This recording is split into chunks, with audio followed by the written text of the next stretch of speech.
I think about why I am that way. I do push people away. I have a tendency to kind of like keep my distance from people. I'm a very guarded person, you know. I am. I'm a very guarded person. Like my spirit animal is, you know, get the fuck away from me. Like, spirit animal. When did that become acceptable to talk about? Yeah, and I think about why that is, and I think there's a few reasons, and the biggest has to be I grew up kind of isolated. I have a hearing loss that I've had since I was super young. When I was about 3, I failed like the hearing test, and the doctor said, "Okay, you need hearing aids," and I said no, and he was like, "Yeah," I said no. I'm like, "Fuck, I don't want to do it." And he was like, "Oh, okay." Like he didn't. He's like, "You're an adult. You made your choice." You know, like 3 years old. Like, okay, bye.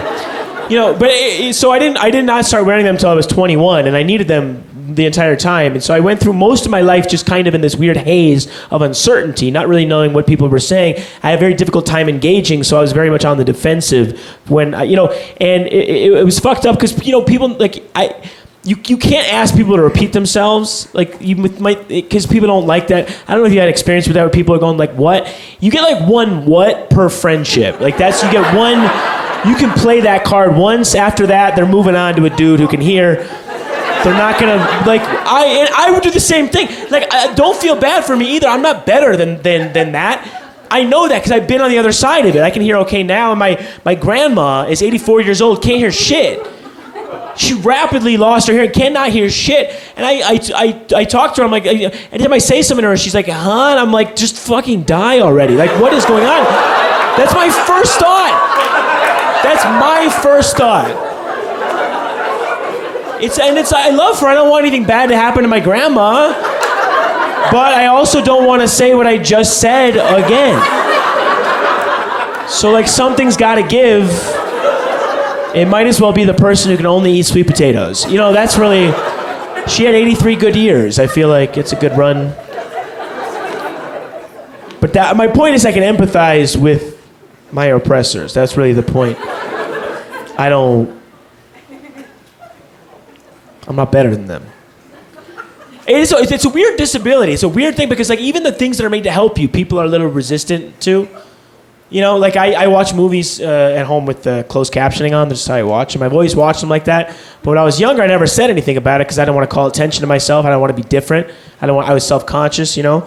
The first time I brought it up, I was in college, and my roommate was like, "Hey, we're gonna watch a movie. You want to watch a movie?" So I was like, "Yeah. Do you mind if you turn on the closed captioning?" I got like a hearing thing, you know. And he was, figured he's my friend. He'd understand. And, you know, he casually looked at me and said, "Ugh."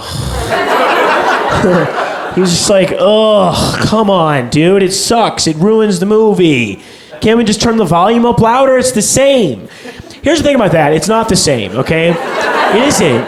It's a clarity thing. Like, if it was the same, I would just ask for that. That's an easier solution. Second of all, I'm not sure that you're allowed to say no. Isn't this like, what, is there a law? Like, aren't I entitled to, like, this is what they're for, motherfucker. Like, turn them on. Like, I'm the guy. Like, what do you think they're there for? To fuck with you?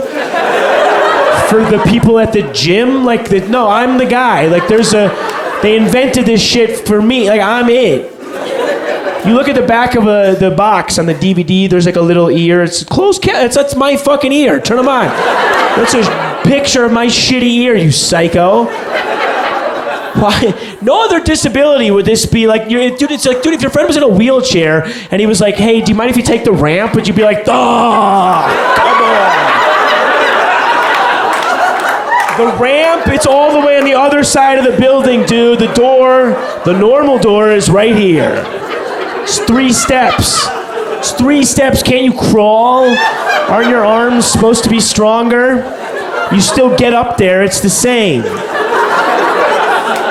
It's not the same. It's not the same. Turn on the closed captioning, man. I want to see when acoustic music is playing. I gotta know. That's how you know what's going on in the movie. You see the parentheses, like up-tempo techno, and you go, "Oh, okay." Yeah.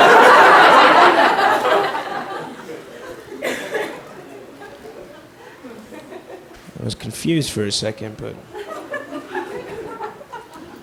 Thank God for that. I don't know. I spend a lot of time in my head as a result of all that. When you can't engage conversations, it's just, what else are you gonna do? You gotta talk to yourself. And so I just think a lot. I think too much. It's not always good. Sometimes they're fucked up thoughts. You know, like there's some fucked up shit rattling around in there. Like a rock in your shoe. Just, get it out. It won't come out. And here's the thing. You don't know your thoughts are fucked up until you say them out loud. Like, they're normal thoughts to you, and then you say them, and you see that look of horror on people's face, like, you know, you think it's a normal thought, and then you go, hey, if we could eat animals, why can't we fuck them? And people are like, what? And you're like, I don't know. It's just, seems logical. I think I'd rather get fucked than eaten. You know? I don't know. I can't imagine that they'd love getting murdered and consumed. I think they'd probably rather fuck us if they had a choice. Fucked up thoughts, man. I used to think about like suicide. That was a thought I had. Like I would not necessarily that I wanted to do it, but that like if I did it, what would a funny way be? Like, I used to think of like funny ways to go out. Like what's the funny way? I thought maybe like you go to like a water park and you go to the top of a water slide, and like right as you're about to go down, just like blow your head off and make the corpse go through like the whole course of the slide, like all the tunnels and the turns, it just splashes the bottom of the pool. The kids are like, ah! Parents are like sprinting towards the pool. You know, funny.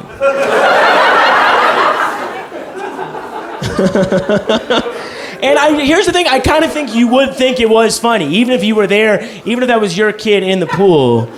Once you got your kid out of the pool, like you dried him off, put him in the car on the ride home, you'd be like, that's a pretty good bit. Like I think you would recognize that the level of commitment was impressive. Like he brought a loaded gun to a water park.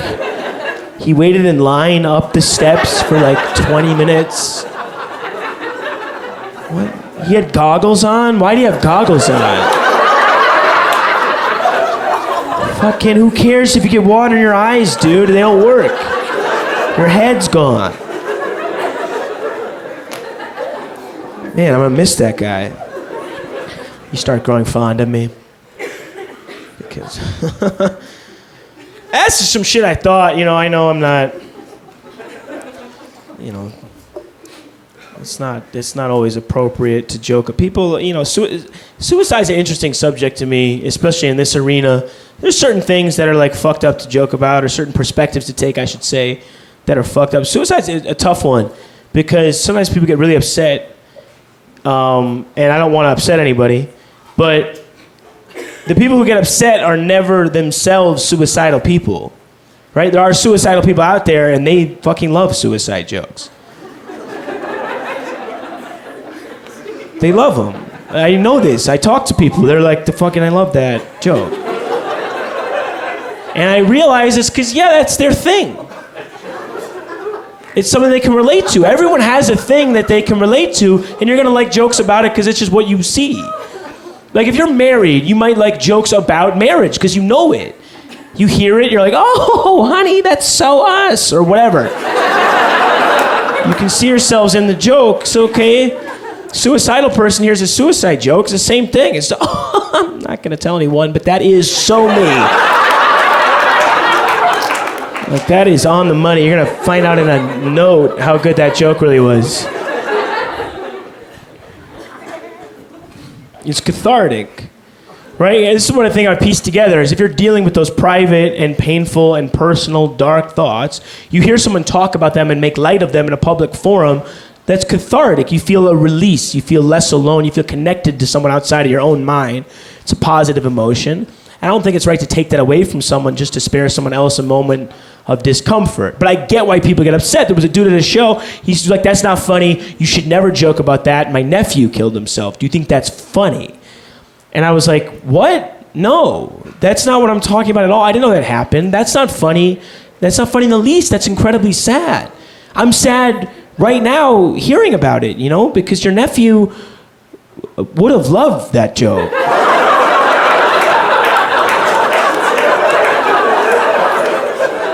My target market is missing, which is tragic,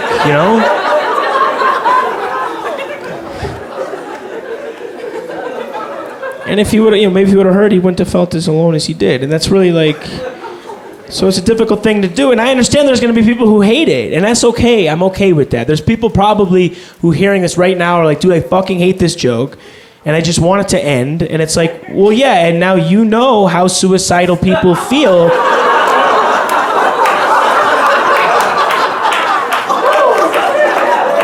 About life.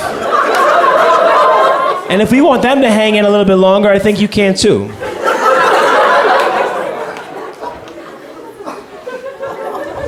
It'll all be over soon enough.